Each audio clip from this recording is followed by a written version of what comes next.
Jimmy grew up so fast that he met me at the pass one day. Said, "You're a wanted man, take your brother's hand, I'd be running with you anyway." So we rode late in the night like the fires of the desert sand, till one day the posse caught us, because the sheriff always gets his man.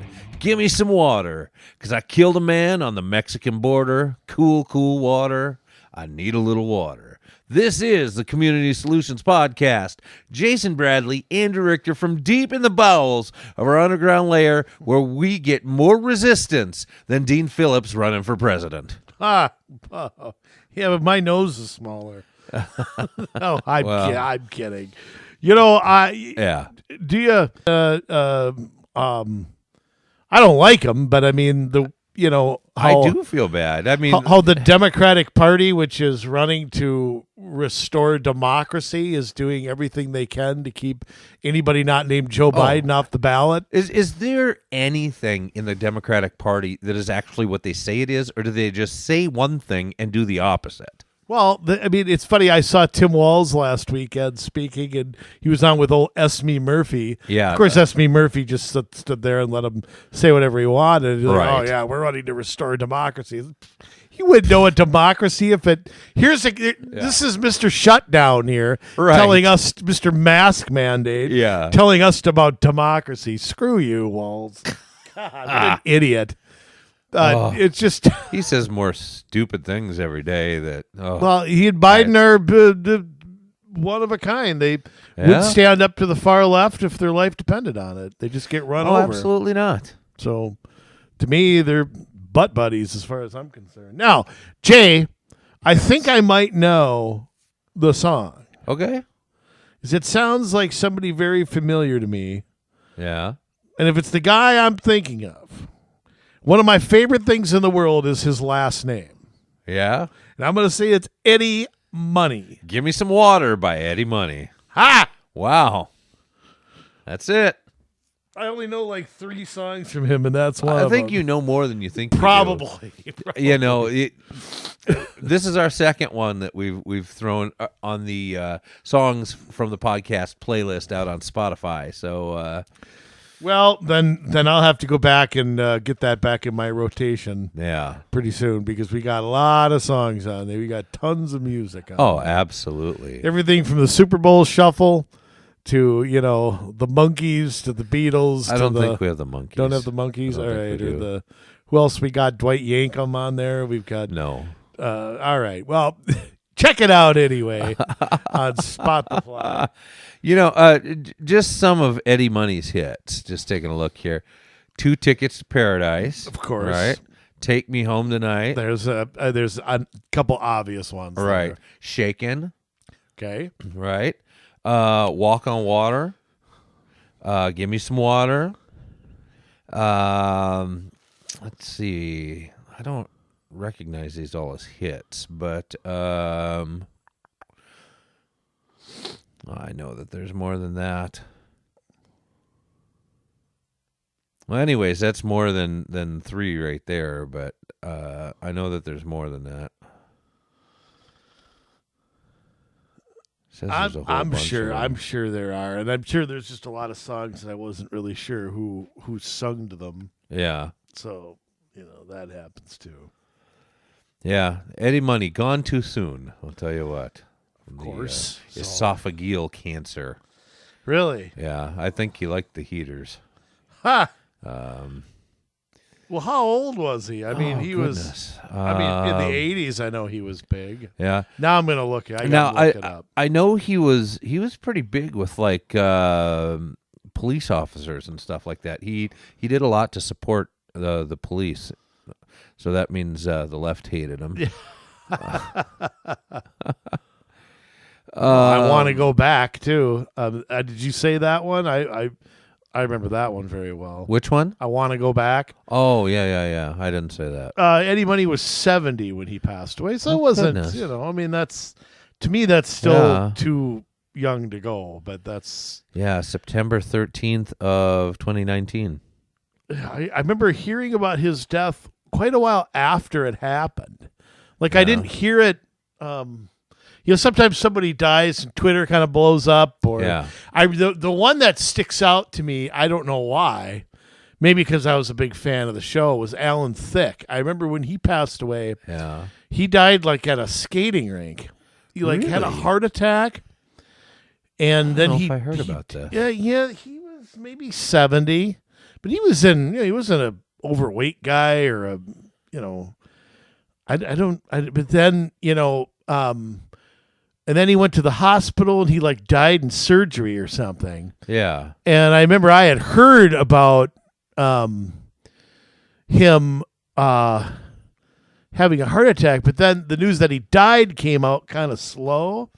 Yeah. Like 2 days later, like the family finally released a statement, and then I saw Kirk Cameron release a statement, and Tracy Gold and all the people from Growing Pains, like, holy cow, he really did pass away. Right. And for some reason, that death sticks out as just kind of a weird one, that a totally unexpected one too. Is that why his kid kind of went off the rails? I don't Robin, know. yeah, it could be. I mean, I don't know. It as far as like music goes, I'm not a fan. Yeah, well, I mean, and I don't know. I mean, you'd have to think with his dad knowing what it takes to make it in the business. Yeah. I mean, a different business, but knowing how to handle money and success, Agents and entertainment lawyers. That you'd think that would be such a great thing that Robin would have good people, And he might have good people around him. Yeah. As a musician, I don't know. Well, maybe I don't know. People use things as an excuse to, because like his dad was part of this really family-friendly show. Sure. And Robin is very not family-friendly in his music, and I couldn't ever stomach it. I you know what? I can't either, and it's something I always say this though. Yeah. Almost any kind of musical talent I respect to a degree, because while I don't like yelling things that rhyme with itch, I can't write the melody that goes with it. So there's some of that I still grudgingly respect. But it's kind of like a comedian, it's like you say the F word 50 times, it's not funny anymore. No. So it's just kind of like real humor to me is something that is satire or, everybody thinks is funny. Like they always like people do impressions, because I always think that's funny to listen to somebody who can, talk like somebody else. And I try to do them, but I'm not very good at them. So you do pretty good at a couple of them. well, Jesse is probably the one I like doing the most, or some wrestlers. But, so it's sort of like that's the kind of humor I like. I don't care for the potty mouth stuff. And that's just, I don't know. I just don't. After 5 minutes, it's not funny anymore. That's just me. Yeah. I mean, even guys like Jeff Foxworthy who do one joke over and over, he comes up with so many good things that it's just it really still is funny no matter what. It is. And so, tell you what, you really want to get one year for my dad for Father's Day. I was sick of buying him. This is back when the Blue Collar, Larry the Cable Guy and Bill Eng, they were all touring together. And my dad so badly wanted to go see that. And when they came to Mystic, he couldn't go or couldn't get tickets, or I don't know what happened. But I just remember I was so tired of buying him like golf and fishing stuff for Father's Day. He's so boring. I mean, it's like if he's not drinking or gambling or fishing, he just doesn't do anything. So it's kind of like, no offense. I mean, just, most people don't even do that much. So it's like, but I'm like, I got to buy him something. So I went and I bought him the Redneck Dictionary that Jeff Foxworthy had written. And I'm going to tell you something. If you want to have a good time for an hour or two reading stuff, find the Redneck Dictionary. It's hilarious. Yeah. It's good. It's just good. Sometimes self-deprecating humor is yes, great too. So yeah. Yeah. So that's why I liked Larry the Cable Guy. He always ripped on, hicks and stuff like that. And he was the biggest hick out there. So I gotta say though, nobody's that hick. Hillbilly Jim wasn't that hick. No. You keep- Or Uncle Elmer. yeah, you can't. Or Cousin Luke. You can't be that hick. You know? Yeah, those dang relatives. No. Well, anyway, Jay, I'll tell you what. I got to say something here. Whenever something happens, Yeah. and there's a local media blackout, okay, and you know what story I'm referring to. It's your congressperson, the person you asked out on a date and turned you down. Oh boy. Now, the latest thing about this, just before we get into the context, is claiming that we all misquoted her. That's the latest thing out there now. That she didn't really say, A, B, or C. Well, I'm here to tell you they're lying. Right. I mean, the video, and I don't know that she thought this would be recorded or put out there. And, you got to assume everything you say is going to be put somewhere. Right. I think you just have to, nowadays. And Jay, what is this? You can't serve more than one master. This is something that I think is a problem with people in legislatures, in Congresses, and in school boards, city halls, everywhere. Is you can't serve more than one master. You have one job as an elected official. Yeah. And it is to execute the Constitution of the United States. That's true. That's what you take an oath on. Now, there's other things, too, like a city charter. There's a state constitution. There are other things, too, that you have to follow. Yes. But really, that's your job. Okay? Your job is not to pick winners and losers. It's not to, let your friends in the country. It's not to, it's not to solve the fact that the temperature is too high or something. That's not what your job is. And I think that everybody, I mean, we'll get into Omar in just a second, but everybody needs to take a long, hard look at what serving your fellow citizens is supposed to mean. Yes. And I'm going to tell you, for somebody like Omar, who is a refugee to this country, we didn't have to take her in. Yeah, that's true. And then she literally has made millions of dollars and has got great political power. Yeah. By telling Americans how much she hates them, how racist she thinks we all are, how horrible of a country we all are. And it just has nobody ever stopped to analyze that. But she's got nothing but special favors since she got here.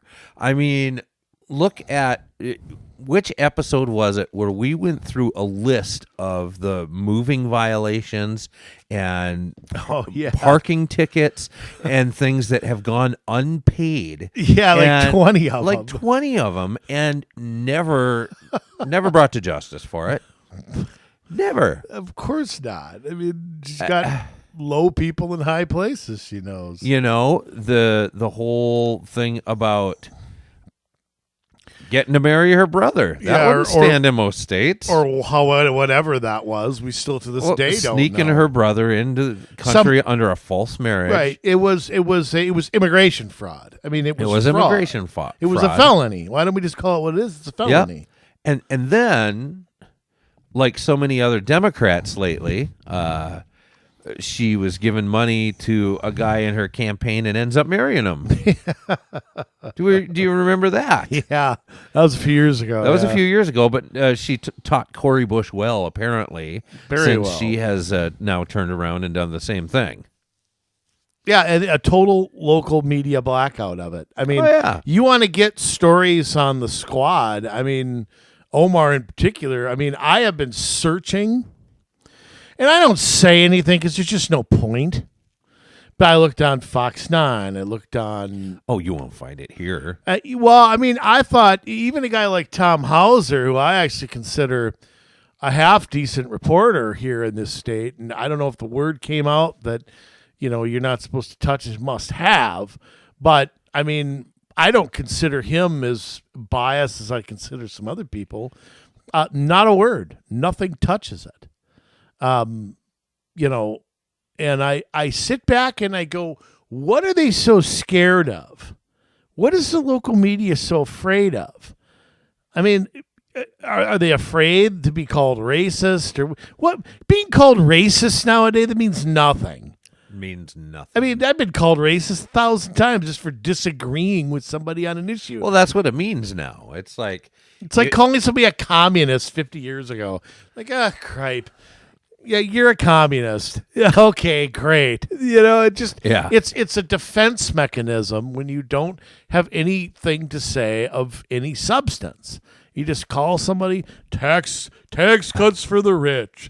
There's these lines that just get used over and over and over, and it's just so but I don't get it. I don't get why Omar's controversies are ignored, tolerated, why the Democrats don't do something. I mean, if I were Ken Martin, for example, right. You have Omar's seat won. Yep. Back somebody and run somebody who will just be a mainstream Democrat and will just not embarrass the state. If Martin wanted to snap his fingers, maybe he couldn't quite do this. But if the donors wanted to snap their fingers, they would acquiesce to it. I know the Democratic Party, and they would. I don't know. Do you think so? Because I do. Look at Minneapolis. Could anybody who's not a far left candidate win in CD5 because everybody on the Minneapolis City Council is left of Stalin. Okay, for one. But the suburbs, a lot of them aren't. And I think that, yes, right. A Democrat somewhere in between there. Democrats, like a Golden Valley. Again, Democrats rally. Democrats quit fighting each other, unlike Republicans, who just endlessly have the circular firing squad. Democrats quit that. And then they just go all out and it's all about winning. That's true, but in the primary process, we all know that it's as crooked as can be. Of course, it's as crooked as can be. And they're not going to let somebody like that through. But even what they could do is pick a person who is far left, but not an embarrassment to the state. They could easily pick that. Right. There's city council peoples they could pick. There's mayors. There's state legislators that they could easily pluck to run. And if the money people wanted it to happen, that's just the part that I just don't understand. I don't understand how a Democratic billionaire donor doesn't go, you know what? I want that person out. That person's hurting us. You know, it could be hurting them nationally. It could hurt them a little bit. I think the squad hurts the Democratic Party a lot, personally. And I can't believe a mega donor doesn't just say, look, can we find a liberal who's not pledging allegiance to a foreign country? Is that a high standard to get? I don't think they care. Well, maybe they know that she's a solid vote for them, will not stray on any issue. You know, maybe not, but I don't look. It was the powers of be that put her there, because remember when Keith Ellison wanted to run, they had her waiting in the wings. They had this planned out for Attorney General and all that. They had it all lined up that day, which tells me it was being plotted for a long time, for 3 or 4 months, probably or longer. So maybe you're right. I don't know. I just think that if I just get tired of watching somebody. I get tired of Republicans who embarrass me all the time. Yeah. It's just like, me too. Get them out of there. Can't we find somebody else who will vote the same and just not make a fool of themselves? Can't we find that in an entire congressional district? You would think so, but again, I just don't think they care. I mean, you look at the headlines. I mean, you would think that we were crazy. I mean, Care 11, Representative Ilhan Omar responds to critics after Somali language translation sparked criticism, but it doesn't really say much. Next one, Star Trib, fact check. What Representative Ilhan Omar actually said. Minnesota reformer. Republicans smeared Ilhan Omar over a faulty translation. MSNBC. Ilhan Omar's speech about Somalia is causing right-wing meltdown. Yeah. And so we're all of these things. It's talking about DeSantis wanting to deport her. It's talking about, it's hard to find an article of the opposite viewpoint. The only place you'll find it is Alpha News or something like that. In fact, Alpha News is part of who actually leaked the story. Yeah, of course. It wouldn't be out there. Of course, the Minnesota media didn't do it. Right. It was, I'm pretty sure Alpha News is the one that put it out there. Yeah, I mean, but the funny thing is, there's nothing in those articles about the substance. Right. Right, that's exactly it. There's a New York Post article that probably talks about it. Representative Ilhan Omar faces calls to resign in disgrace over speech. It says that Omar claims the translation of her speech was not only slanted, but completely off. But we know... I mean, here's the thing. What it's reported that she said is that she was Somali first and Muslim second, and did not mention being an American. Didn't, here's the other thing. How much has Donald Trump been raked over the coals for being America first? Yeah. Right? But she can say Somalia first. And that's okay. It's okay for her to be Somalia first. But the president of our own country can't be America first. Please explain that to me. Again, it is another... And I tell you what, I've never lost so much respect. George Will wrote something. Oh, boy. About that. About Trump's inaugural address, and I could kick George Will in the crotch. Oh, he's terrible. I used to have a lot of respect for him. He is an idiot. He's just an idiot. And I'm just like, how he said called America First was racist. It was pro-Nazi. And I'm just like, what the hell? Okay, Stupid. Fine. Maybe when you were 35 years old in 1940, that was true. But, I mean, it was idiocy. But again... George Will is a guy who hasn't made it out of Washington or New York in the last 60 years. To him, policing the world and spending $1 gazillion abroad for nothing in return, that's a day at the beach in Washington, D.C. That's a normal day. Yeah. That's nothing. You don't want to do that? Oh, my God. What's the matter with you? Yeah. It's like a foreign language to him. But it was, and of course he was invited on all the Sunday shows, and just being used as a puppet, not being smart enough. Like when John Kasich got hired by CNN, why CNN's hiring you? Yeah, it's because you ripped Donald Trump. That's right. why. That's and why. How dumb are you to take that? How big of an egomaniac are you? And I used to like him too. Yeah. But it's like, how big of an egomaniac are you that you would actually do that? You'd actually take that job. You're being there as a puppet so they can say they have a Republican. Right. Like David Brooks. They can say the Republican that nobody likes, of course. Republican Party people can't stand. Right. Republican voters don't like. But yet you're the puppet sitting there. I mean, it was just... it was absurd. Just again, it's just all about themselves, egomaniacs, can't metabolize their food without TV cameras. Right. And I think there's a lot of old-time Republicans who have not come to grips with the fact that the Bush, McCain, Romney years are gone. And the country doesn't want that.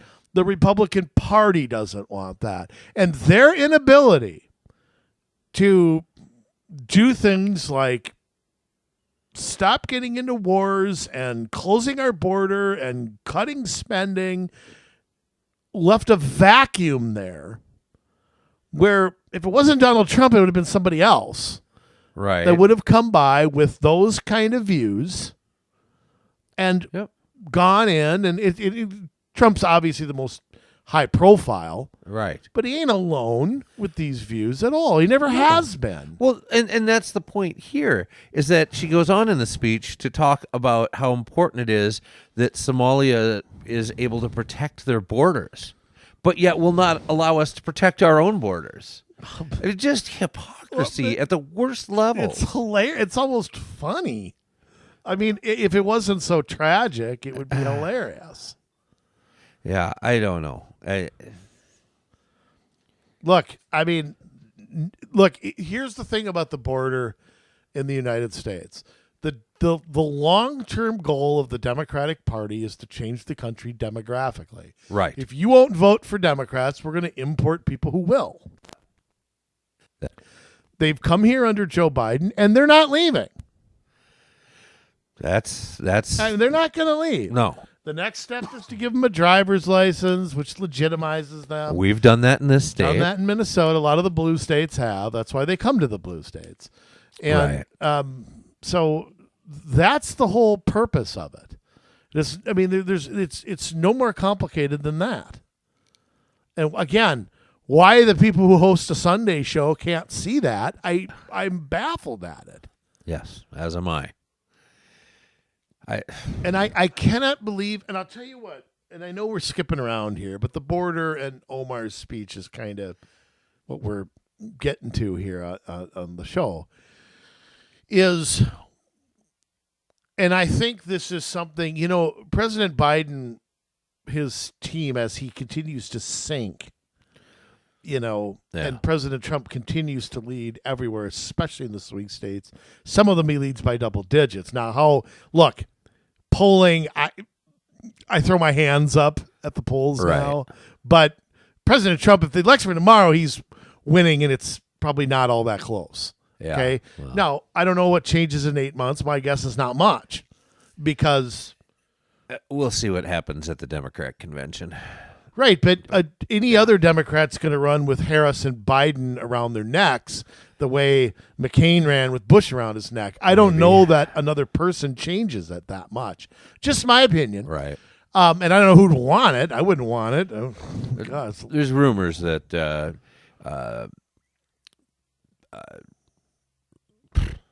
Obama's been throwing up some trial balloons. Yeah, probably, but I mean...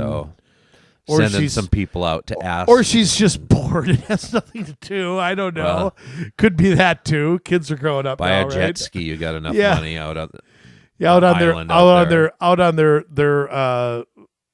the Hamptons. They're all white neighborhood, 2 feet above sea level, which supposedly we're supposed to be worried about. Buy a jet ski. But let me put it out there like this. I mean, I listened to the incoherent Fed chairman today.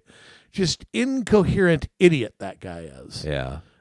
He's nonsensical, or maybe he is sensical, because he went on and on and on about how we can't lower interest rates, yet kept saying everything's better. Well, I think he knows the truth, that the way the government figures out these numbers is bull, and I think he probably knows it. Yeah. Again, the Fed is always slow. They're always reactive. Yeah. That's just always are. Of course, if we didn't put our monetary policy in the hands of international bankers, we wouldn't have this problem. But interest rates are not going to fundamentally change.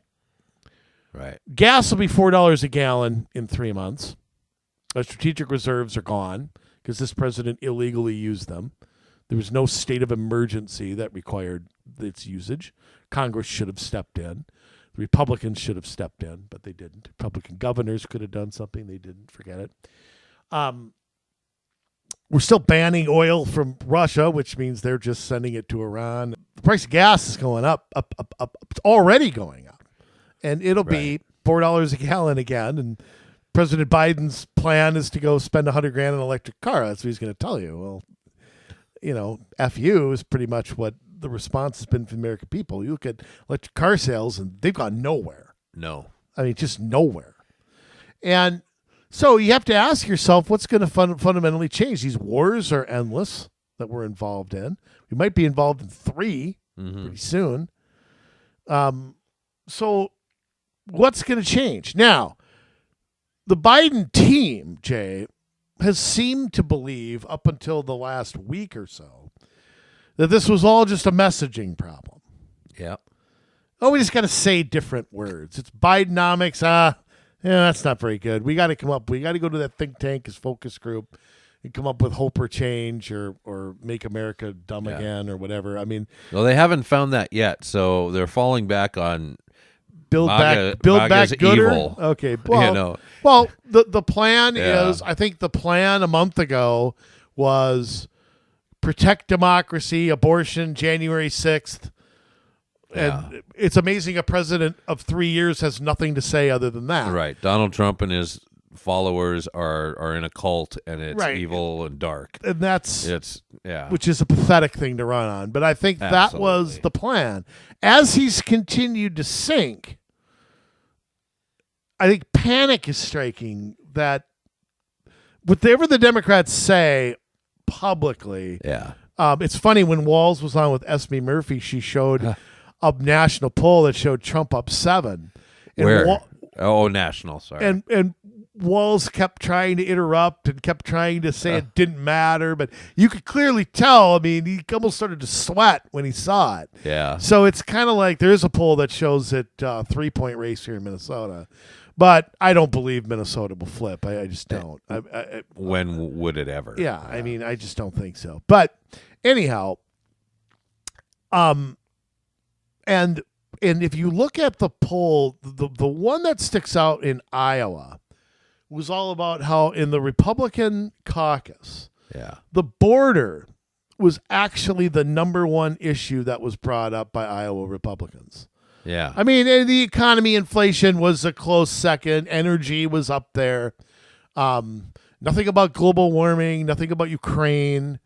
And I think the Biden camp took notice of that and said, okay, we got to get this issue somehow off the front page. Right. Because the media is slowly starting to cover it. The media that covered the border not at all for 3 years is all of a sudden kind of, I mean, a handful of people at Fox have covered it. Yeah. Tucker, Glenn Beck, the usuals, Mark Levin. Mm-hmm. But mainstream-wise, this is a story that's at a blackout, just like the Hunter story. So, until recently. Right. So, is that how you see, forget the mechanics of this border stuff yet. We'll get into that in a second with Speaker Johnson and all that, and the Republican sellouts in the Senate. But do you see this as a move of, look, if I get a deal, I can say I did something. If I don't get a deal, I can blame Republicans for it. I don't know who's going to fall for that. But he's already doing it. But it's not. No, it's working. I don't think so. You can't blame Donald Trump for what's going on the border. You just can't. No. There's no fact. But what's the Biden strategy here? Why does he want? Why is he talking about it all of a sudden after he's ignored it for 3 years? I think he has to. He's got in kind of a spitting match with the governor down there. And how about the Democratic governor of Arizona? Exactly. They're in a quiet spitting match too, because she came out and said, I'm putting the National Guard on the border. I'm getting no support. Now, she fell short of calling out Biden or Mayorkas or anybody by name. Right. But she looked like she'd been up for about 4 days in a row when she made that speech. It's gotten to a point, though, where it can't be ignored anymore, because you've got migrants that are coming into New York and sleeping in schools, and the kids can't go to school. You have them lining the streets. You have human waste in the streets. You've got drugs. You've got they're going door to door and panhandling. You cannot ignore the issue anymore because it is that vast. And they have to cover it. How about New York calling out New York? Yeah, you've been. I mean, Mayor Adams there is going bonkers about it. It's like, well, wait a minute. You were proud to be a sanctuary city 2 years ago, dude. Exactly. This is what you get. Yeah.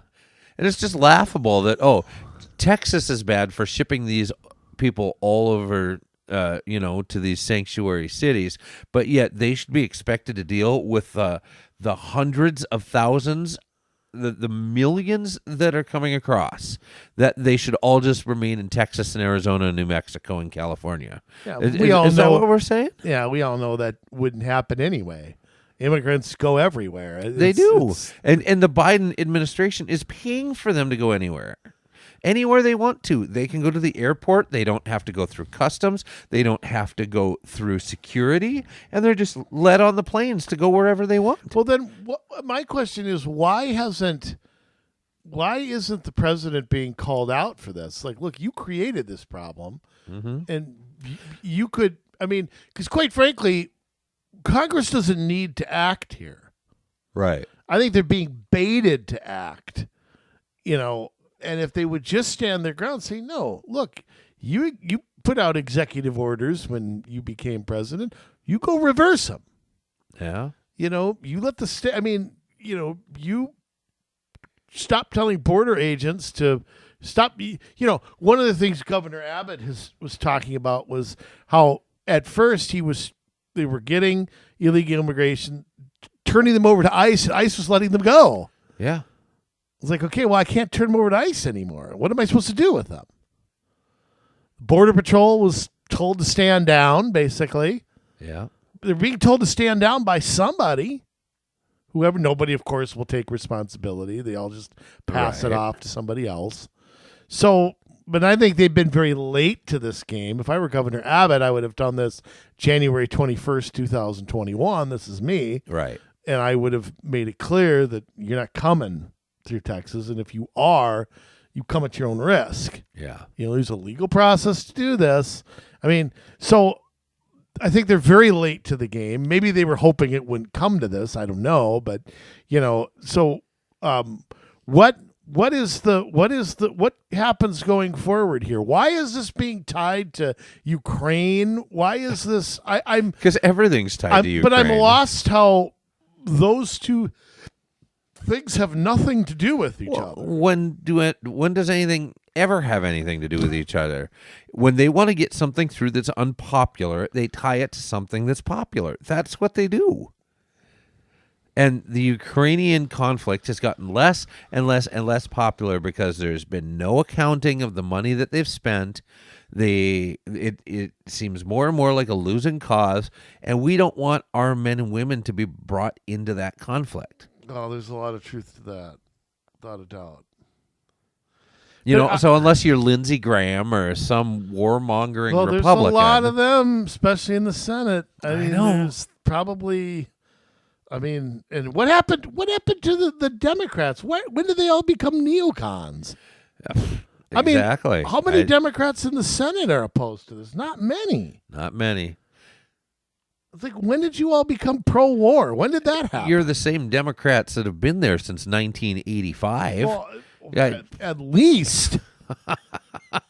Schumer, Klobuchar from here.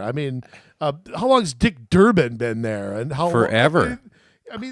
They are the same people, and yet Dianne Feinstein, who just passed away, was there since California, since the gold rush. So what? I just don't understand what has changed. I just don't get that. I don't care who the president is. What does that matter whether we should be involved in some foreign conflict or not, or paying for somebody else's government? And could we put any requirements on Zelensky to do anything? No kidding. You guys do it all the time in Washington. When you give money to our schools, there's always strings attached. Why can't you do that with Zelensky? If you don't report back and show an accounting of the money we give you, we're going to stop giving you money. You do that all the time to our cities, our counties, our states, our school districts. Come on. It's absurd. Come on, man. Come on, man.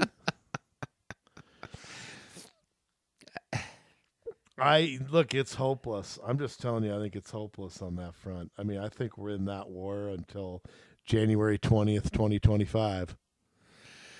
Another 11 months, James. Sorry. I don't see it changing until we get a new president. I don't either. So, but the Republicans in the Senate are the ones pissing me off because Yes. they're the ones who they have no interest in closing the border. That's not true. Some of them do. There's 15 good ones, and everybody else will just go with the flow. The House is harder to read, and it's, I don't know what kind of hold Speaker Johnson has. He doesn't seem like he's wild about making any kind of deal. No. But all it takes is, this is a great lesson for Republicans on winning the House by a large margin. Right. Because they got what? It's like 224 to 210. I mean, if all the Democrats and 8 Republicans vote for something, this is how Kevin McCarthy got removed. Something could go. I mean, I don't know if Johnson maybe won't allow a vote. I don't know how that would happen, but Yeah. I don't think he's got a stranglehold on the party. So, he keeps saying this stuff's dead on arrival, but I don't believe him. I just don't. Yeah. Sorry, I don't know. I just think that Guess we'll see. at the end of the day, I don't have any faith that anybody will hold the line. I just never see it happen. So, Right. but this can't. I mean, here's the other part of this. The political part is one thing. The practical part is another. We have huge issues in this country with fentanyl, Yeah. with drugs. Forget whether you think drugs should be legal or illegal. That's not what I'm talking about here. Just because they're legal doesn't mean they're good for you. Right. And, we have crime, and immigration is tied. We have housing problems. We have Yep. the burden on our healthcare system, on our schools.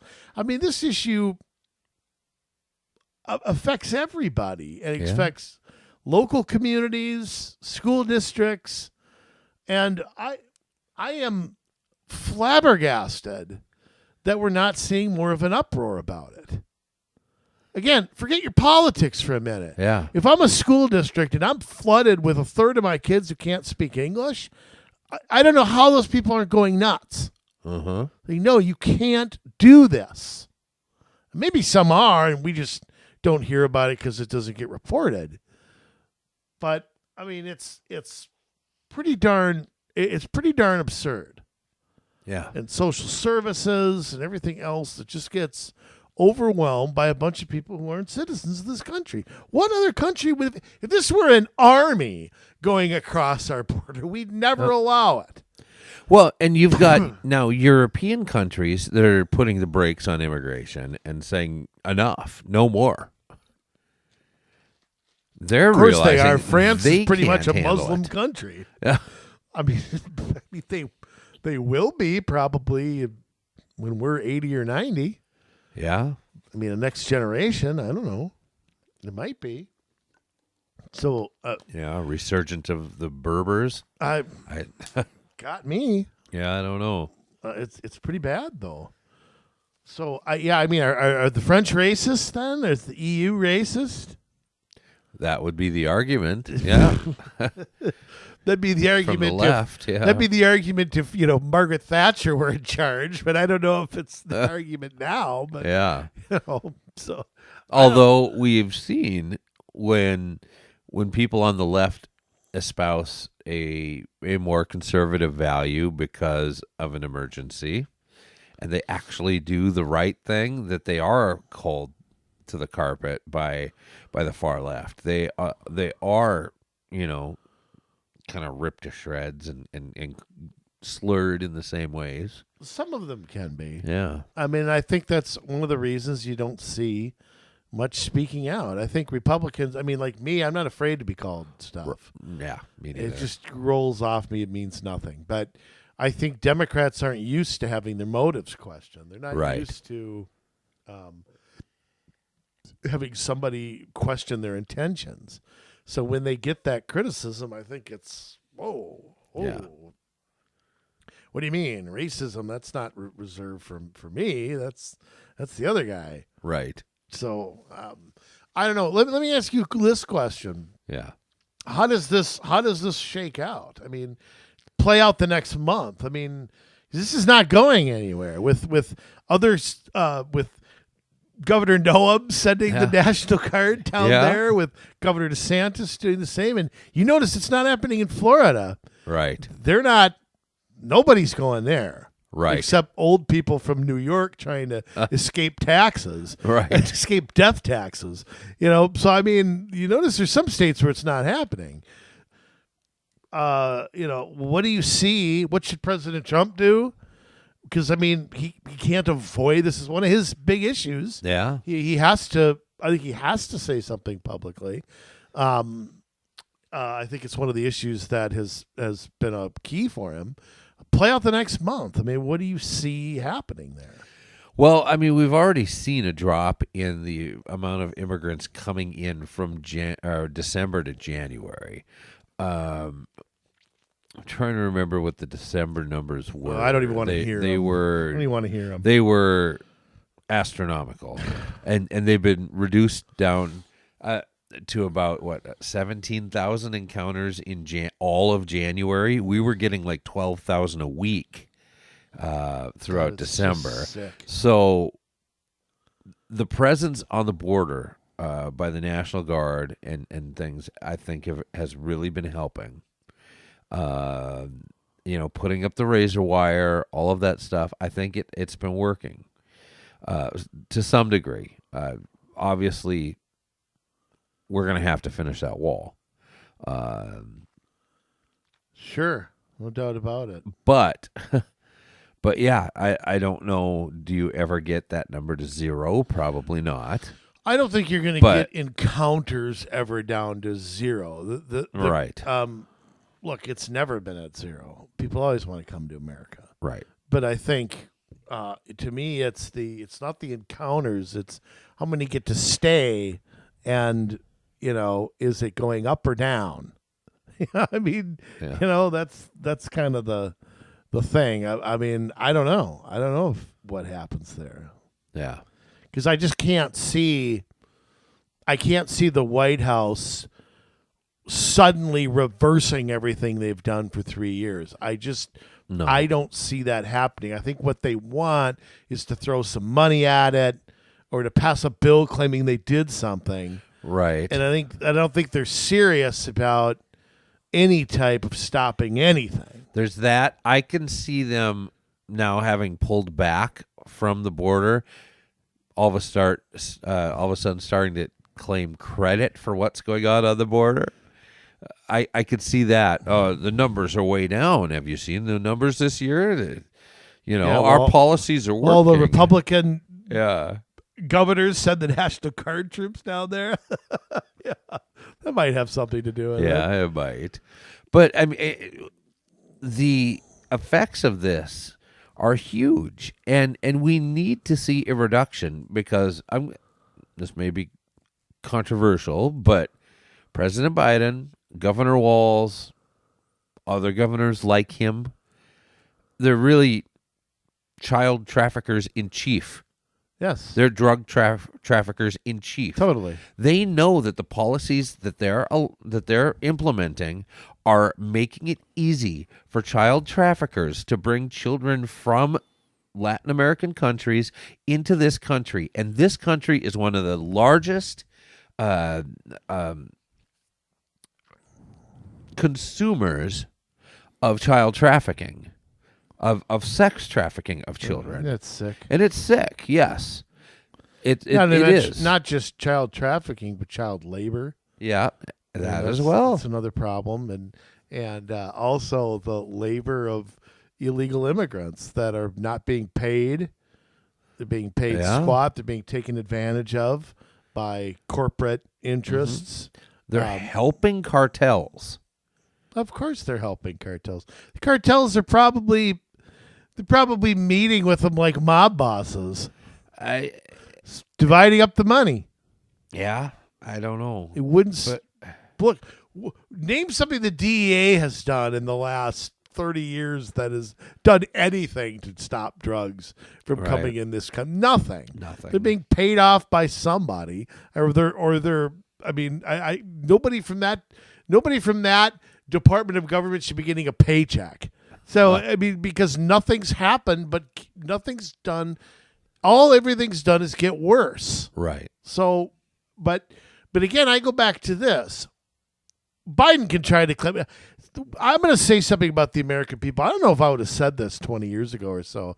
I think the American people see through it a little better than they used to, despite the media coverage.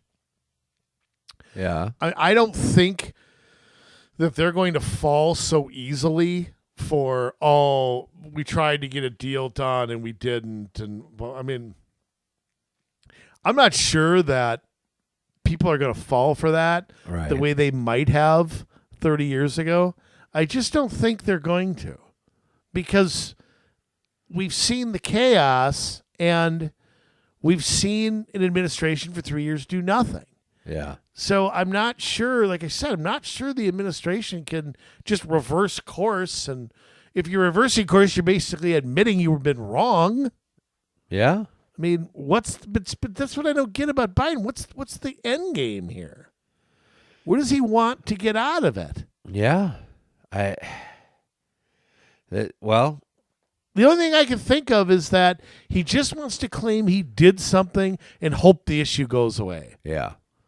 It's not going to, but I think that's the thinking, that we just have to pass something, call it the Inflation Reduction Act, call it the Immigration Reform Act of 2024. Right. And that's all we've got to do. It's the Right. old Washington thinking of, if I just do something, even if it makes something worse, And I can stand up and claim that it's claim working. credit for it. Yeah. I think that's the thinking. I think that's very dumb. I think if you know what, let's say something to President Biden, and I actually said this a year or two ago.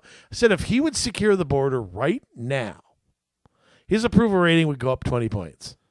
Yeah. If he sealed it right now, okay, let the far left squawk a little bit. But again, this is part of Biden. He won't stand up to them. Right. And just say, no, I'm going to act here, and I'm going to, I'm going to take care of this problem. I think his approval rating would shoot through the roof. Yeah, it would probably go up. So I think that not doing something is actually, I think it's really hurt him. Yeah. I mean, that is the number one issue right now. Usually it's the economy. Right now it's the border. So Isn't that amazing? It's amazing with no media coverage, with no that's why I say that I have more faith in the people than I used to. Because I feel like with the internet and with blogs and with alternative media, an issue like that can't be ignored. You can't ignore it. You can't pretend it doesn't exist. And I think 30, 40 years ago, you could have. Yeah. I don't know that the country would have heard about everything going on down there without the alternative media or whatever you want to call it. Yeah. I don't know that would have happened. So maybe the people are seeing through it a little bit more. Yeah. I think could be. It's right in front of their face every day, And well, for these governors, it's got to be. But like I said, I'd have been much more of a hardliner than anybody down there. I tell you that. I don't see what it benefits to having not done that. Right. I don't know. Yeah, I don't know either. But Governor Abbott, I can't seem to get a read on because what he says and what he does are maybe 50% the same. I think he's very frustrated, but I think, again, Abbott, had he taken the initiative to do this 2 years ago, I think would be in a much stronger position than he is now. Where absolutely. Already a million people or whatever have come in. Who knows? Funny, we can count them all, but we can't do anything else. And I think it's more of an act of, it's so bad that he has no choice but to do this. Yeah. And I think maybe had he taken the bull by the horns, maybe that wouldn't have been the case. But maybe I'm wrong. I don't know. Yeah. It's funny how they all want to go to Texas too. Yeah. Maybe immigrants like not paying an income tax, or it's just, I'm just saying, maybe mean, there's a reason they're going to Texas instead of California is losing people. Yeah. And Texas is gaining. Even illegal aliens are going to Texas over California.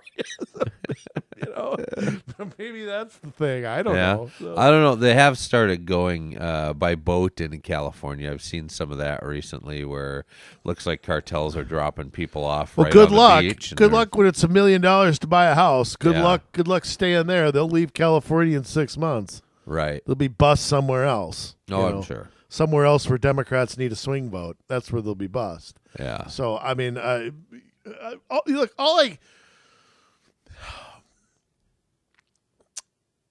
there's been a lot of change in this country, and it's happened for me, it's happening just too fast. Yeah. Sorry, it's just too fast. It's not natural for a country to change this much. I mean, Jay, let me go back in time. Go back to the 1890s and the 19-teens when we got a lot of immigration from like Southern and Eastern Europe. Yeah. And okay, some of that included ancestors of mine, by the way. Yeah, mine too. After World War I, we basically stopped that and took the time to assimilate those folks into American life. I mean, like when my great great grandfather, my mom's grandparents, when they came to Ellis Island, they didn't know a word of English. Okay, they had to learn it themselves. Yeah. Now their kids, who were, I believe, all born here, and then their kids assimilated into America. After 2 generations, they were, they were fully Americans now. Yeah. They were not hyphenated. They were not, the homeland. Okay, still ate sauerkraut. But I mean, my point is, we took the time to go. Okay, time out. No more Little Italies. No more of this. We've got enough. Yeah. We've got to take care of what we have before we start letting more people in. No country can do what we're doing. No country can take on this many people. No, it will cease to be a country. Yeah, I mean, you don't have a border, you don't have a nation. Yeah.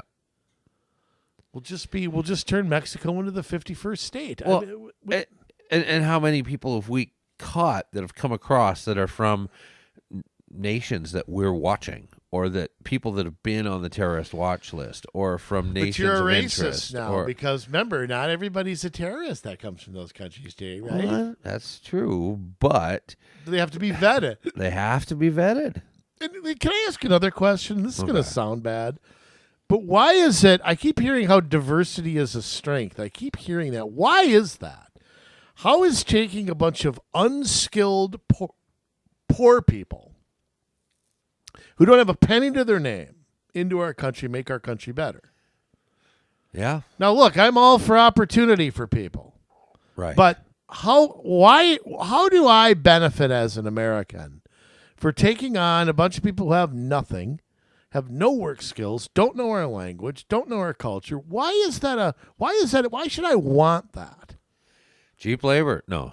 Yeah. Yeah, they could displace me. Yeah, that's it. Don't give corporate America any more ideas. Here's the thing, is that, on the Statue of Liberty, there's that poem, and it talks about bring us your tired, your hungry, your huddled masses. They're not talking about just shipping people over here for the sake of it. These are people that wanted to come here to make a change for a better life. You send me those people, and we'll turn them into something. We'll find the best in them, and they will be able to succeed under the American system of government. And that's not what's happening here. These are people that just, are coming and coming and coming, and they're getting all sorts of help from the government. Some of them, though, are not. And I saw some footage the other day where there's some father that is using something to get under a fence to try and bring food from, like, garbage cans that was on the ground over so he could feed his kids, so that he could feed other immigrants that came. I mean, if they're eating garbage out of a garbage can, Yeah. there's a problem. Yeah, it's called Mexico's government and economy. Well, yeah. You don't have a more corrupt nation on earth. They are not a friend. No. They're just an awful country, just a horrible country. No, that is a country that is in with the cartels at the government level. And Bring Santa Anna back. He'd probably put those cartels through a firing squad. But I mean, Mexico hasn't been our friend for a long, long time. Yeah. In my opinion. But there again, I tell Mexico, we're going to cut off aid if you don't do this. We're going to cut off. We're not going to defend you anymore. You're out of. I mean, I would take a hard line with them. And again, for some reason, we don't do that. Well, look what Trump did. And he made it so that they defended the border. Yeah, Well, he also threatened a few other things like NAFTA and a few other things like that and used some of his abilities. The president has certain authority, whether they should have it or not, when it comes to trade is another issue. But he wasn't scared to do that either. So, but I think that ultimately we have to get tougher with them, and they literally take such advantage of us. I mean, they have to be laughing. The cartels and the Mexican government, they have to be just laughing at us. Yeah, they just kind of giggle. Right. I'd be laughing all the way to the bank. Yeah. Yep, absolutely. I might join them. I'm thinking about joining them. I might join them. Really? Yeah, haven't you watched Ozark? Come on, No, I haven't. So you should, Jay. But let's bring this around, like, locally. We have a northern border. We don't hear anything about people coming over that border here in Minnesota, but there have been instances where people have come over the northern border as of late that were dangerous, that have been caught. But I think they've been caught partly because you don't have the masses that have come over there. It could be. I mean, I think that's part of why. Although with all eyes on the southern border, the northern border, is it secure? No, but I think you have, first off, you got the Great Lakes and you've got... Yeah, you've got a little more defense built in. But yeah, I mean, if you have a normal winter, you don't have people wandering. Right. I mean, I think I don't think Canada has the population or the divide between the rich and the poor like Mexico does. Yeah. You don't have the drugs coming across. I will say, though, that I don't want illegal immigration in Canada any more than I want it over in Mexico. I don't want it anywhere. Right. So, we have an obligation to secure our border first. Yes. Not Afghanistan's, not Iran's, not Iraq's, not Ukraine's, whatever other wars Fiji we're Islands, in now. whatever. Whatever else Biden gets us into. So I have no problem, if that's my guess is it's a lot easier. My guess is just it's a lot easier to police the major parts of that border than it is on the southern border.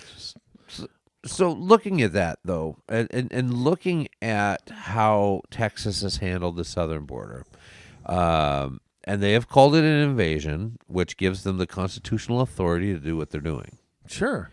Now, at what level, when we look at this locally, do other states have the ability to say that it's an invasion and use the same techniques? Okay. Well, and does it even go as far as counties and cities telling a state, we're not playing ball because this is crazy what's happening to our community? Well, that's a couple different questions, though. I mean, first off, can another state? Sure they can. I think you're already seeing that with other states sending National Guard members to Texas. Right. You're already seeing other states get involved because they know the drugs and end up in their state too. The sex traffickers. Right. What about in their own state, though? what about? I mean, it would be harder to do. Well, I think in what Iowa, maybe, but it would be a lot easier to do in Illinois if they were so inclined to do so. What you have to do is take away the carrots. Yeah. You have to say, no, you're not going to get a driver's license. No, you're not going to get free stuff. Yeah. No, you're not going to get free housing. No, you're not going to get. I mean, there's a reason these folks end up in Minnesota, in Chicago, in New York, in San Francisco. It's not an accident, Right. that they end up in the big blue cities in the big blue states. That's not an accident. It's not an accident that the only 3 or 4 blue cities in Texas have the biggest problem with this. Right. Because cities like Austin won't turn over. They won't cooperate with ICE. They won't do that. Now, what can a state do? Well, a state can do a million things to threaten a city. I'm not sure a city has a ton of things they could do to threaten a state. Because the state could come in and say, you either cooperate. This is, again, where I don't know what Governor Abbott and the Texas legislature are doing, because they could pass this tomorrow. And I don't know what kind of local government aid system they have there, but I'm sure they have something saying, look, you're not getting any money if you're a sanctuary city, period. Nothing. Yeah, And we're not funding your schools. We're not doing squat until you. Now, I don't know what Minnesota, that would be tougher because the Minnesota Constitution lays out that funding's, a uniform system of schools is in the Constitution. So there may be, judging by the Minnesota Supreme Court and the way they seem to interpret everything, that would definitely get a court challenge. Yeah. I don't know how that would work in Texas, but they could use that stick. What can cities do in response? Well, again, it comes down to enforcement. Right. If illegal aliens know that in this city they're treated one way, in this city they're treated another, they're going to react to that. No, nobody's sleeping on the street. Right. You're not pitching a tent and sleeping in the park. Okay, you're not. That's what they can do, ultimately. Right. They kind of have to let the kids in the schools. Depending on the state, yes, that's true. I'm not sure a school district can, but again, school districts in a lot of states have a lot of power. I mean, Yeah. They have a school boards association. They have, they have a lot of lobbying power in a lot of states. Maybe Texas not so much, but I think that they would be listened to. I think if school districts in Minnesota would take a different track, which of course they never will, Right. I think they'd be listened to at the legislature. I really do.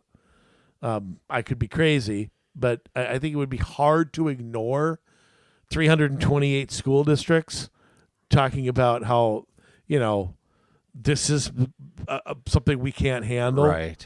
I'm not sure that could be ignored.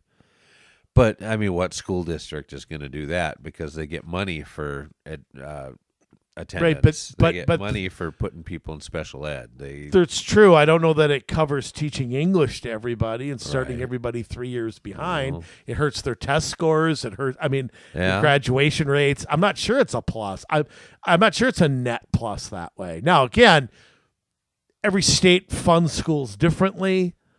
You can't. Every state constitution says something different. I'm not sure you can.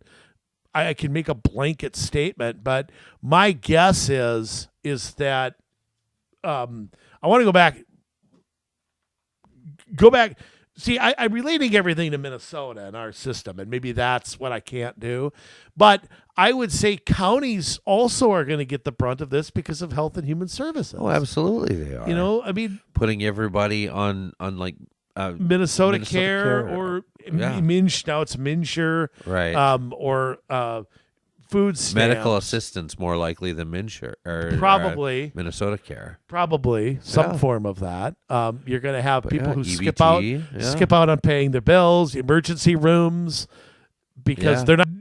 But emergency room, you can't turn somebody away. That's the law. Yeah, there's already apparently a housing shortage as far as finding places that will subsidize housing.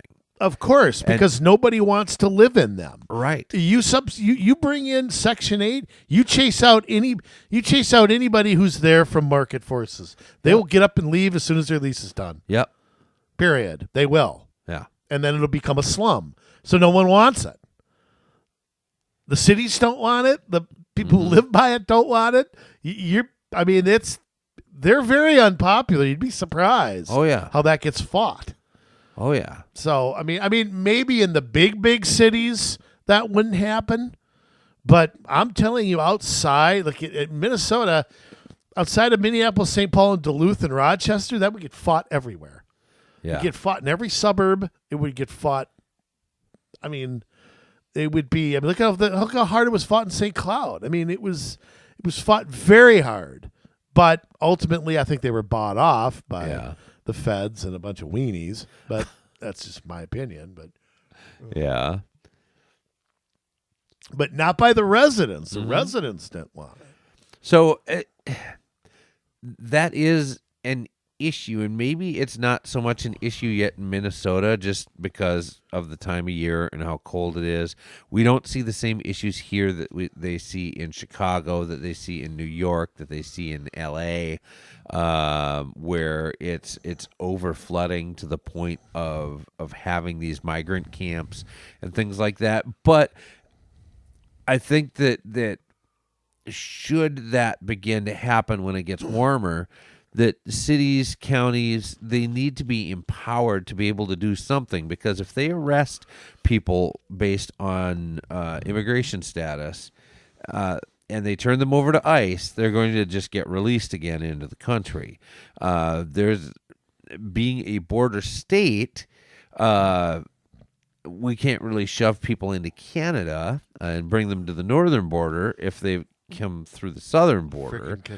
So what's the recourse that they have if they start arresting people? Because I'm sure the majority of people that come through are fine people looking to have a better life and work hard, but there's enough of a criminal element that comes through that it does create problems for communities.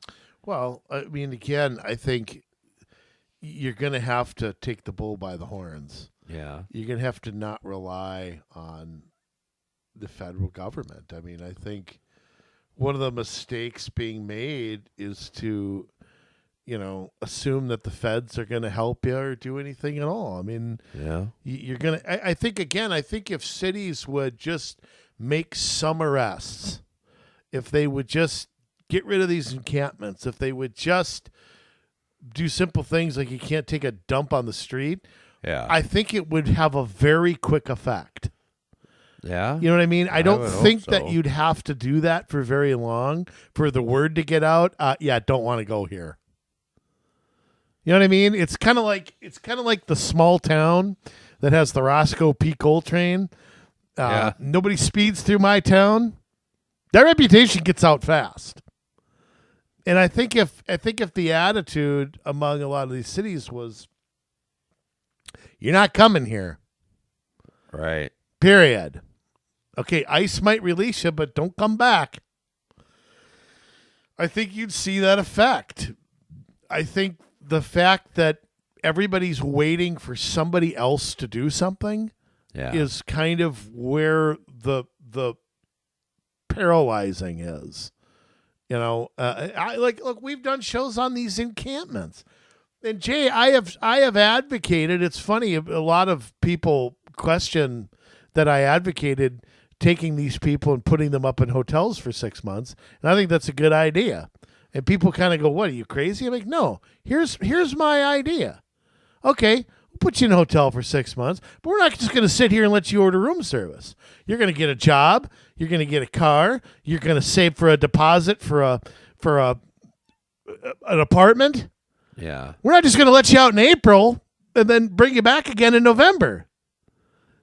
You want to give somebody a hand up, put them out. Look, that's no different than job training. I will let somebody on taxpayer dollars sit in a hotel for 6 months if they take the initiative to finish high school or get a job or save up for a deposit, buy a car. I expect you to do things. Yeah. I mean, my dad once sat down and said, look, dude, you got 90 days. You either go to college, work full time, or there's a rent check that's going to be sitting on my dresser.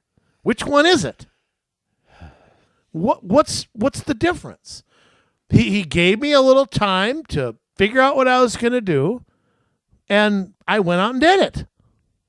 And we had no issues after that. So, unless my check bounced. So, I mean, no, I'm just kidding. But, I mean, you got to handle this the same way. You go sweep at a homeless camp, and they get up and go to the next town, you haven't solved any problems. Right. So if they go somewhere where the weather's warmer, like the birds, and then come back in the spring, what have you done? You've done nothing. Right. Let's do something with these folks. And maybe that sounds like I'm advocating liberalism. I'm not. I'm advocating you set 3 or 4 goals and accomplish them. I'll help you do it. Then if you're self-sufficient after that, we've won. Right. Yeah. It's kind of like saying, here, I'll pay for your first semester of college. After that, you're on your own. But I'll get you going. Yeah. I'll help you. To me, that's, and I also think, why aren't we using, where does all this money to charity and food shelves go? Where does it all go? Yeah. I mean, our churches and why aren't we partnering with these folks? Your question is a good one. Is it a religious thing? Fail. Is it we don't want to deal with Christians? Well, you don't support abortion, so we're not going to take your soup. I don't what. I don't think that happens. No, I'm just. It's because I keep hearing, you keep seeing all of these charities.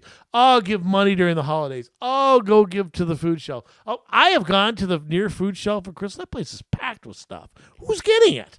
Yeah, I don't know. Maybe they aren't now. It's been years, but it's like, okay, what is going on? What is the barrier from folks going from point A to point B? Yeah, I don't really have an answer, I guess. Just give me Make-A-Wish, and I want to know where that money's going. Sit down and you tell me, where's that going? Okay, that's maybe more of a kid's one. But just like United Way, where are you spending your money? Well, there's a lot of that going on where, you look at how much is spent on overhead and management and things like that, and it's a lot. That's the foundations. You're back to the foundations. Well, it happens where a rich guy hides his money, so he has to pay taxes on it. But it happens in those type of organizations too, where some of them are very good at spending money where they say they're going to spend it, and then there's other ones that are not, and they're not very transparent about it either. Yeah, like it should be right on their front page. Hey, we spend 20% of your donation goes to our expenses because we have a building and we have phones and we have computers and we have people. Some people are volunteers. Some people are paid. If they said all that, I wouldn't have a problem with it. Mm-hmm. Like, hey, I know if I'm donating that $1 out of $5 is still better than government. Right. Which is probably $4 out of $5 go to a person and $1 goes to somebody who gets assistance. But, we should know that. That should be very clear. Should. And I know that there's federal government help for refugees, like actual refugees that come over and come over the right way. Asylum seekers. Everybody's an asylum seeker. Right. No, but like if there's a whole process where they have to go through a whole series of interviews, and if things don't match up, they're set back. They have to wait again for X number of years.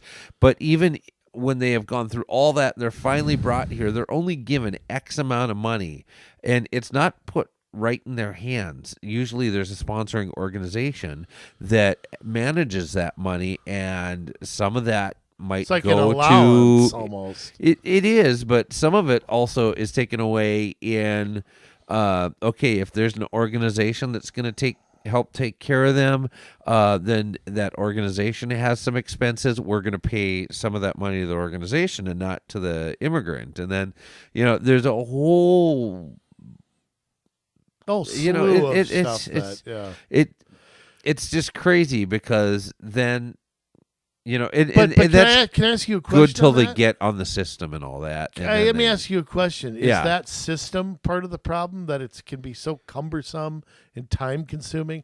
I actually had a buddy who he was born here, but his parents weren't. And I can't remember what country he was Asian. I can't remember where his friends or his relatives were from, but like his grandma wanted to come here, and she was old, and her kids and grandkids were here, and she came legally, and he told me that it took forever for her to become a citizen. I mean, she did everything right. He goes, we thought it, because he was conservative, but he thought, well, we thought about just bringing her here, but we can't. It's just not what we believe in. It's not what we did. But I mean, just this little old lady who, was pretty well off financially. She wasn't going to be, looking around to suck up taxpayer money. Yeah. And because she sold land or something where she was, but it took a long time for her to become American. She studied for her tests, and she knew more about America than 3/4 of the people who lived here, and it took a long time for this 80-year-old lady and I just wonder if our legal system is part of the problem along with the illegal. Yeah, I mean, I think there's definitely reforms that need to be made to make it easier, to make a bigger door for people to come through, so more people can come through the right way. But I think that do you think if we did that, more people would come the right way rather than the wrong way? I think so. If we made it easy, I mean, it would be exactly, totally different system, right? But vetting is a huge part of that. I mean, we have to vet who comes in this country. We can't just government vets me. Yeah. There's watchdog groups who vet us. I mean, why is I mean, what the hell? YouTube kicks us off. I mean, you're vetting us every day. I mean, how many lists do you think we're on? How many lists do you think everybody is on? When it comes to where you go on the internet, what you buy, and blah blah blah. I mean, your medical records. Everybody's on a million lists, and we don't vet people who just come here. It's insane. You come after me for $500 on my income taxes, but you let every Tom, Dick, and Harry into this country? I mean, I don't understand. I guess I still come back to this. And I know, like I said, the long-term goal of the Democratic Party is to change the country demographically so that they win all the time. That assuming immigrants all vote Democratic, which is changing too. I mean, that's starting to change, I think. But I still think that is so naked. It's so blatantly. Do you think let's say Democrats suffer a backlash with this? Yeah. Say Trump wins. Say the border is a big, big reason, which I think it will be one of the top 3 issues. Yes.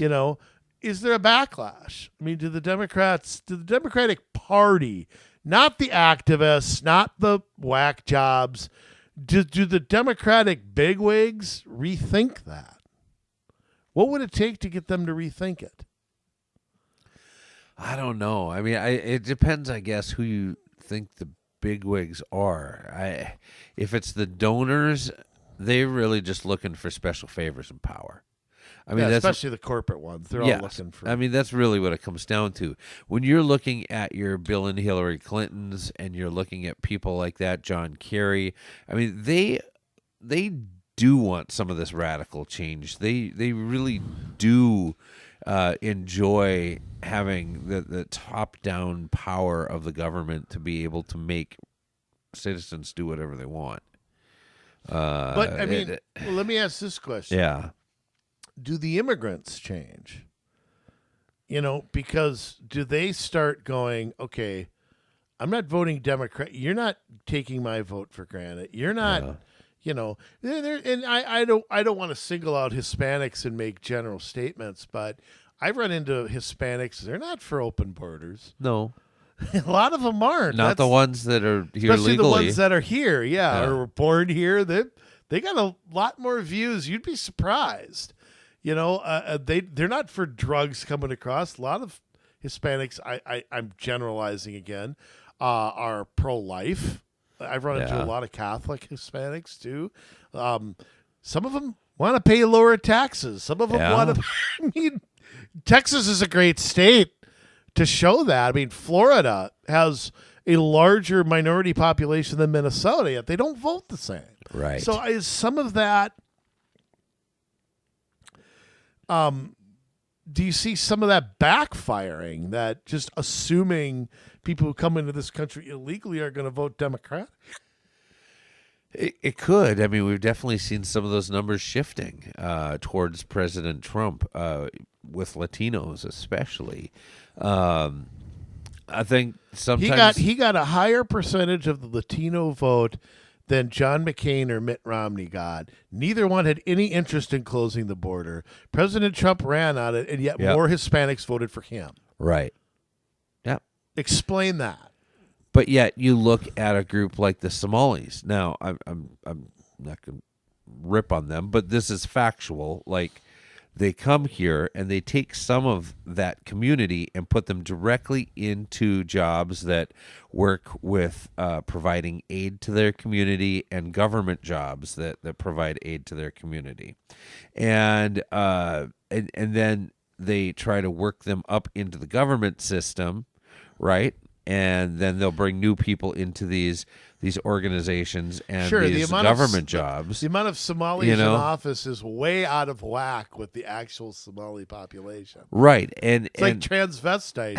Having two transvestites on the Minneapolis City Council is way out of whack, with the transvestite population. Right. Well, it's true. There's a difference there, and why they, up till now, have been pretty left-leaning. I know there's some discontent in there because they're not pro-abortion, they're not pro-trans, they're, and so there are things that they have in common with the right, but yet there has not been that moment where they can kind of peel themselves away from all the government aid they're getting. Well, and I think as long as they're sitting in Minneapolis, that's not going to happen. Right, but they're not all sitting in Minneapolis. They're not all, but you've got a pretty healthy population in Eden Prairie. Worthington, Worthington, St. Cloud, I think. Yeah, it's weird how it's displaced, but yeah, I mean, I don't know. I just wonder if the next generation. Because this is something that happens a lot, where the generation that comes here, or the generation and the generation after them that was like born here, sees things very differently. Yeah, and that's true too. I think that there is. I think that's another thing happening among Hispanics, is that there's a disconnect between the folks who immigrated here and the folks who were born here. And I think America's what they've known. And I think that is another thing that's causing a shift, is they're not necessarily seeing things the way their parents did. I think there's a lot of assumptions made there, and I think you are going to see a shift. I think you are going to. We'll see. I don't know, but I think the idea everything's just going to remain the same, that's the one thing that never happened. Yeah. Well, this is where conservatives need to get better. For the immigrants that are here and they're not going to leave, you can complain about them like you do with early voting and everything else, or you can recognize, okay, they're here. Can we help them? Let's win them over with conservative ideas. Exactly. Yeah. And if they get sent back, they get sent back. But if they get stuck here, at least when they are able to vote, they will see why they came here. It actually works when you employ conservative values. Yeah, but conservatives are great at whining, not great at right. Well, implementing ideas. Yeah. So yeah, I mean, you'd think that'd be, and again, every state is different. Every community's different. There are some states that aren't dealing with this at all, and there are some states where this issue is the issue of the day. Right. And I think that Arizona's the intriguing state to me because that is a swingest of swing states, and the chaos there is really having a negative effect on the Democratic Party there. Yeah. I think it really is. So, I don't know though. I mean, I don't know what to make of who shows up to vote, and like I said, I'm done predicting this crap. I don't know what to make. I haven't seen a poll that's been right in 15 years, it feels like. So I couldn't tell you. But but let me get back to the Biden, what's going to happen in Washington. What do you think President Trump ought to do right now? I mean, what do you think he should forget? Well, look, he's going to be the nominee. Yeah. So what should he be doing and saying? I mean, what do you think his play is here? Because he's not in Congress. Okay, Right. The Republicans sell out. There's nothing he can do about it. Yeah. Except talk about how bad it is. And when he talks, everybody listens. Yeah. Whether they love him or hate him, nobody ignores him. So he has. I feel like he's president already half the time. I mean, it's just because of the attention he gets, and he's so much more public than President Biden is. What is his best play right now? Yeah. I think it is to continually remind people what Biden has done to change the state of the border, and to say, he reversed this, he reversed that, he got rid of this, he got rid of that. On day one, I am going to come in and re-implement the things that I had in place to take care of the border. You are going to see a vast difference starting day one. Right, and I think he has to say that. He has to do three things. He has to continuously remind people of what it was like when he was president. Yeah. Everything has been worse since he's left office. It's just a fact. Right. It's not my opinion. Okay? Pick your issue. Inflation, foreign policy, gas price, mortgage cost.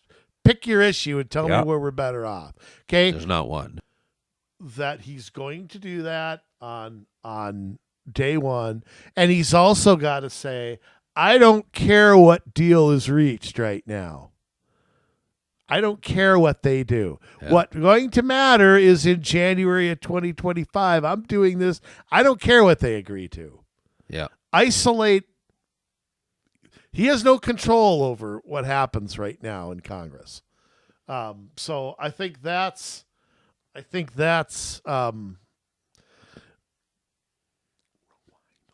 But I think that's what he really, really needs to do. He's got to do that. So I think you're right. And I think he's done a good job so far of all those things personally. Yeah. So, and, it's got to be kind of nice too, where, finally everybody's piling on Biden and he gets to, in what is going to be the longest presidential race ever. Yes, it is. I know that, like, she's gonna hang around for a long time, Haley, but she doesn't have a shot as long as Donald Trump. Well, if you're gonna finish second in if you're gonna finish second in a 2-person race, that can't last. At some point, you got to finish first. Right. I mean, I'm sorry. You do. At some point, you have to. And, right now, I mean, the predictions are she's going to lose her home state by 30 points. Right. Where does she go from there? I mean, say what you want about Nikki Haley. I'm not a big fan of her, but right. I mean, where do you go if you lose your home state by 30? What's your next play? Where do you win? Nowhere. I mean, that's. Do you think she'll last till South Carolina? She'll last till South Carolina. Yeah, she's getting plenty of money from donors and stuff, so she's not going to quit before then, and she has no reason to get out, I guess. I'd get out. I think she does have a reason. Yeah. Her future. Yeah. Does she have one after this? I don't know, but I don't know this. The longer she stays in a losing cause, Yeah. the less of a future she's looking. Ron DeSantis. He knows it. Yeah. Ron DeSantis is younger than me. He knows he has 20 years to run for president. Right. I'm not going to win it this time. Yep. So I'm going to get out. I'm going to endorse Trump. I'm going to work for him, and I'll see you in 2028. Yep. And that's what she could do. She could just say, okay, look, I ain't going to win. I've tried. It's not my year. Yeah. And thank you to everybody. It would just be It would be a nice gesture. I'd like to see. It's got to happen after South Carolina, though. I We'll just think see. it has to happen because I don't. Granted, we're so early still. Yeah. Although we aren't, because I feel like Election Day will come up. You and I have talked a million It's times. only 10 months away. You and I have Or talked a million times yeah. though about how 9 months away. Yeah. about how it comes up quicker than you realize. Right. And we're going to be voting in Minnesota on September 25th. So Yeah. For primaries. Yeah. Absolutely. no, for Or- president, that's early voting. Starts. Oh September yeah. 25th. Early voting. Yep. So I mean, it's much. I don't know. I just think. I guess I'm one that puts practicality in, and you could say, okay, we've had Iowa, New Hampshire, 2 small states, but Yeah. again, all the states that are going on March 5th, including Minnesota, I don't. Nevada caucus is over. She's not even on the ballot there. She's got to have a state where she takes a stand and it becomes the Waterloo. And what's that going to be? Yeah. I think maybe her thought is, or hope is that like on Super Tuesday, there's enough open primaries that she can get enough of a, I don't know. But you know I what? just don't see it. I think that was her strategy in New Hampshire, and I'd like to see the vote of actual registered Republicans in New Hampshire because I think open primaries are silly. Yeah. Only Republicans should pick the Republican candidate. Only Democrats should pick the general election is for voting for whoever you want to. Yeah. But at the same time, relying on people to change their registration and come out to vote for you in a primary is such a far-fetched strategy that I just, especially on a day where there's 20 primaries. Right. I mean, one state it could work, Right. but in When 20 you're it can't. aiming at 20 states, it's And every state's different. Some of them Yeah. have open primaries, some of them don't. Some of them it's winner-take-all delegates, yeah. which is South Carolina. Some of them aren't. So, I don't know. Maybe I'm beating a dead horse. I don't know. Or beating a dead Democrat. I have no idea. But the point being, I want to turn the page on this. That's just me. And maybe I'm biased. My guy's winning, so maybe that clouds my judgment a lot. I'll tell you another thing. that I've noticed too is there's a lot of Haley supporters that I have heard on the talking heads now. Oh, the Republican Party's got to get younger. We got to, next generation has to take over. Well, you know what? Here's the problem with that argument. The next generation of Republicans, they're not Haley's views. Her age may be 20 years younger than Donald Trump, Right. but her views aren't. No. Trump is way more in touch with the party than she is. Absolutely. So, well, she's probably right to a degree. She's a George Bush Republican.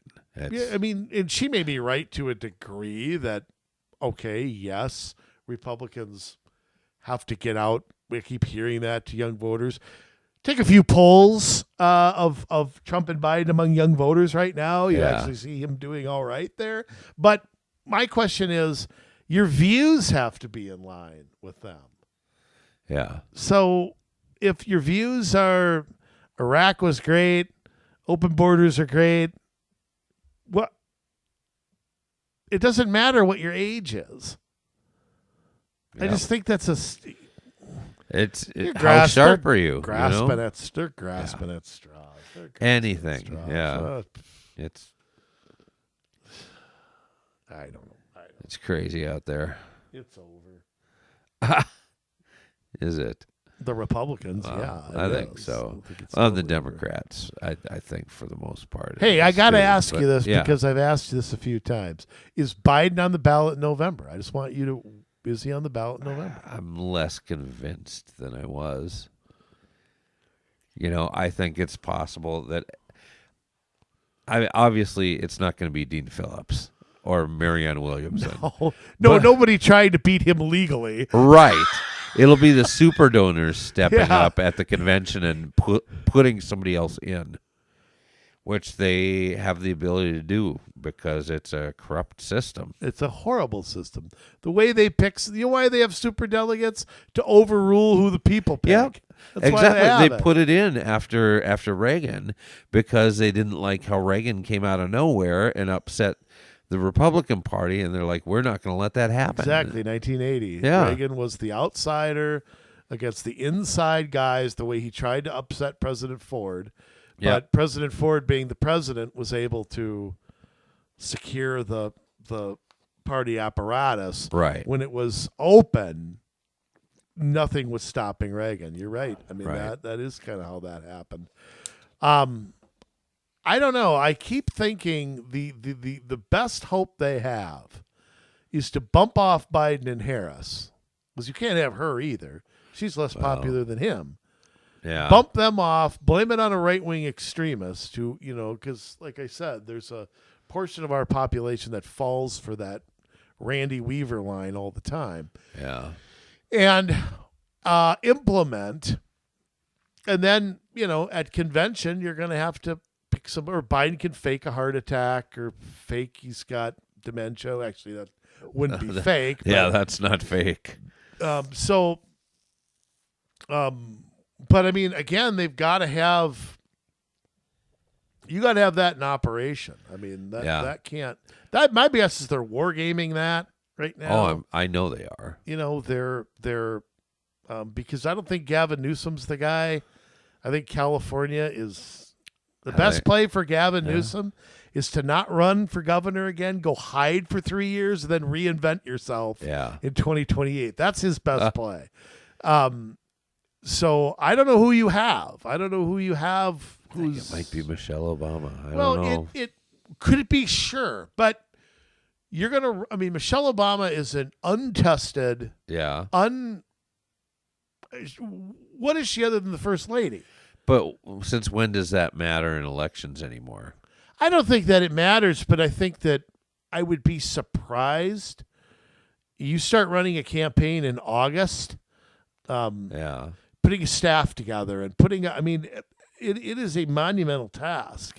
And I don't know that they may already be putting it together, though. Well, she'd have to file with the federal government, but not until you can't take donations until you do. So they'd have to have that all ready to go. I don't know. You could just transfer Biden's money to her. I don't think you can do that. Yeah. I don't think so. So I mean, I think it would be really tough to swap horses like that, but I don't know. You might be right. If they think Biden's going to win, they'll leave him in because they've got somebody that will do their bidding. No need to upset the apple cart. You have somebody that will already do everything you want. And, but I think they're panicking though. They are. I think they don't think he's going to win. And again, if it were Nikki Haley as the Republican candidate, they'd let Haley win. Yeah. They say, no, we're not going to blow up the convention. Haley will do what we want on immigration and on. Okay, she might be pro-tax cut. She might be pro-life. She might be good on some issues. But if she keeps the corporate money coming, keeps the immigrants coming, keeps the Ukraine money coming, the powers that be will regroup for 2028. Yeah. So they will let Haley become president. They won't let Trump do it. Right. Trump can beat them anyway. Because he's going to blow everything up. Yeah, and I mean, he may beat them anyway.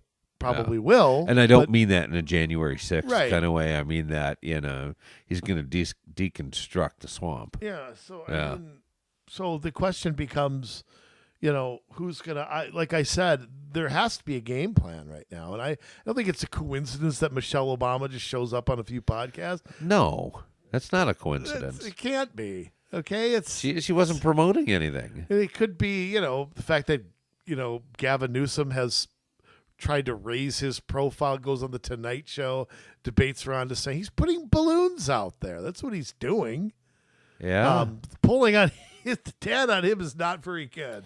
So no. I just think California is a millstone around his neck. I think he can't explain why that state is dying. And, well, you can explain it, but he can't do it without shedding 80% of what he's for. Right. So I don't know that. I think the Democrats need to stop, and they're going to have to come up with. I don't know what they do, though.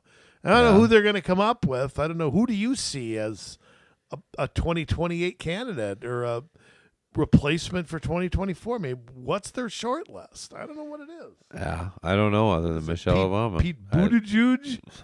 What is it? He didn't work out very well. He's kind of become a joke. I mean, who's the person? Yeah, I don't know.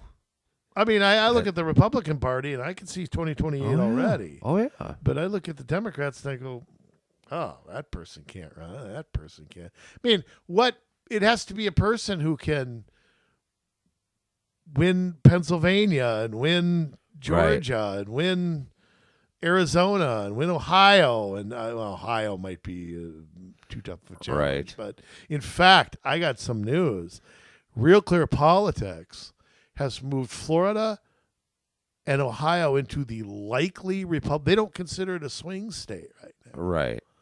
So, it's pretty incredible that those two. I think Pennsylvania is the Waterloo of wins. Pennsylvania is going to win it. Yeah. That's what I think. Biden can't lose Pennsylvania. No. He can't lose it. But Trump could and make it up with Arizona, Georgia, and Michigan or Wisconsin, but right? But the way it's, I can't remember what I saw. But if Trump, because of the 2020 census, it's a 6-vote swing for the Electoral College. Yeah, in Trump's favor. That's good. He gains, because Illinois, New York, California all lose a seat. Yeah. Florida and Texas gained 3, so that's a 6-vote swing. Huh. And then Pennsylvania would put him near 260 if he won everything, or 258.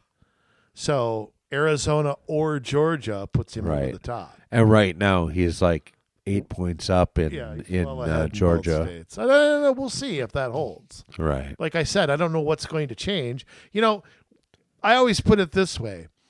If your least favorite food is onions and you can't stand them, what are the odds you're going to like them in 7, 8, 9 months? Right. Not very good. Yes. And so if Biden's sitting at 31% with 58% disapproval, what are the odds that's going to turn around it's got to turn around in 3 or 4 months. It can't go until September. It can't go that long. Just will disapproval translate into votes for Trump? For Trump. Right. I don't know. Or people staying home. I don't know, because I think some of it depends on who can get on the ballot, because the polls that I've seen that include, say, Robert Kennedy have actually widened President Trump's lead. Yeah. Even though Kennedy is a huge Biden critic, it's actually widening his lead, not shrinking it. It's actually hurting Biden more, which, Ross Perot hurt George Bush and Bill Clinton. Yeah. George Bush by far. So, it's just another person bashing the incumbent. But, whether he has ballot access, they're trying to keep Cornel West off the ballot. Right. They're trying to keep Jill Stein off the ballot, Joe Manchin off the ballot. I mean, even 1% going to one of those in a Wisconsin or in a Michigan could make the difference. Yes. Without a doubt. All right. Have we talked long enough? By the way, you don't put Somalia first. Can we just say that?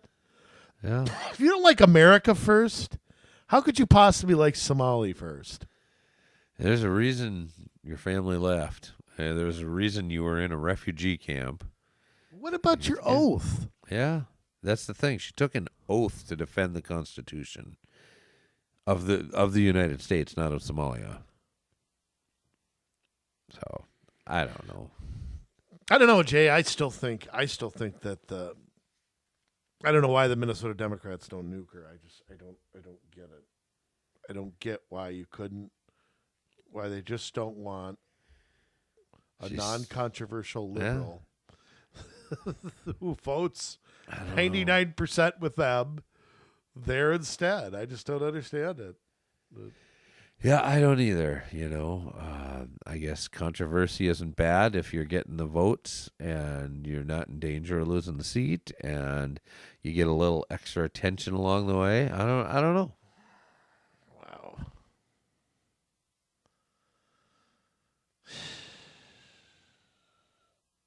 That's depressing, Jay. Just want you to know that's depressing.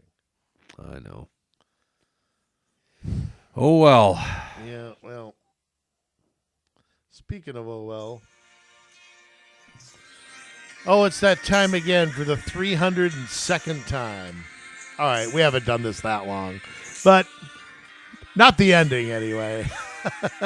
Styling and profiling, jet flying, limousine riding, wheeling dealing, son of a gun. Jay, words of wisdom. Take it away. Oh, boy. Thank you, Andrew. Really, really cheery subject today. In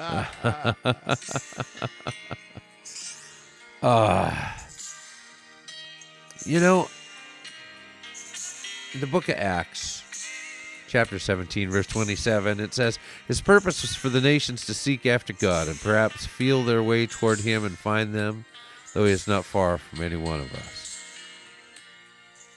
Back in verse 26, it says, "From one man he created all the nations throughout the whole earth. He decided beforehand when they should rise and fall, and he determined their boundaries." See, borders are important because when you don't have boundaries, you don't have a nation. You're not able to defend your way of life. You're not able to preserve your culture. And that's important because the people that are coming here want to preserve their culture. And nobody says anything about that. No, for us not to just give our culture over to the cultures that are coming in. Oh, that's where the true crime is. But yet, we have a governor, we have a president, that their policies are allowing children to be harmed as they're trafficked across the border and sold into sexual slavery, sold into labor, cheap or free labor, as they are abused, as women are raped and murdered. There are people who are being murdered and their body parts sold on the black market. All of this stuff is happening at the knowledge and really the approval of our governor and our president. And if you're supporting them and you're voting for them, you need to know that because those are policies that you are endorsing by voting for them. Flat out. You are endorsing child trafficking. You are endorsing the drug traffic. You are endorsing the organ harvesting.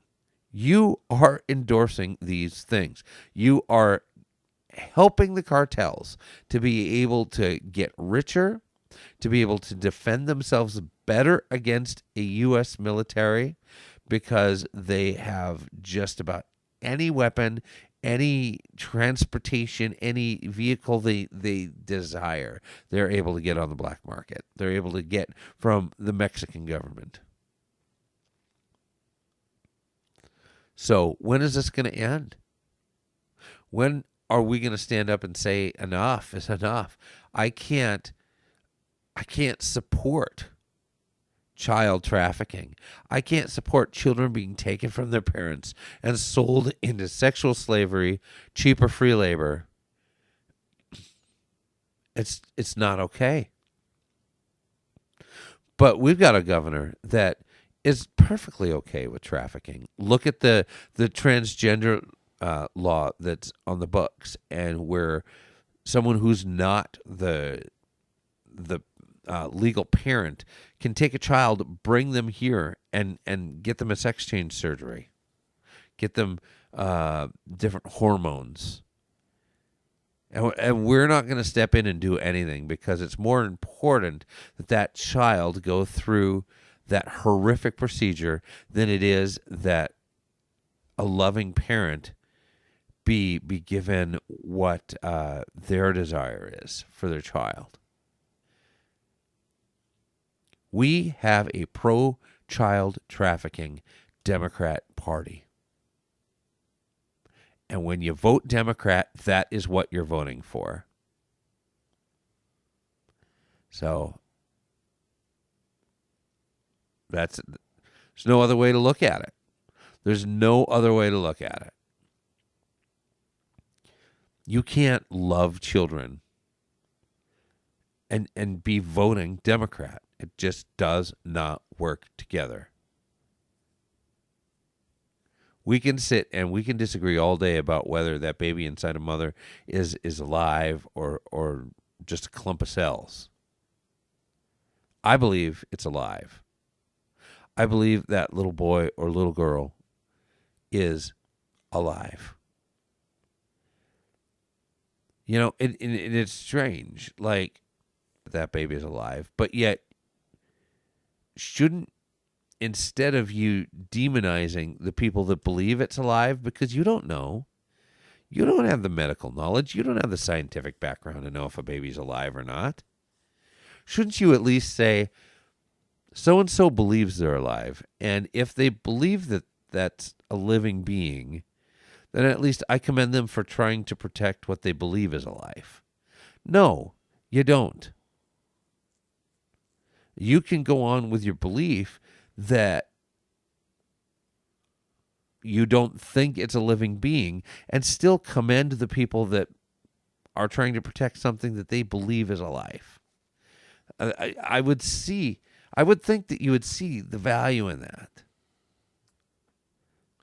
But yet you demonize those that see it differently than you.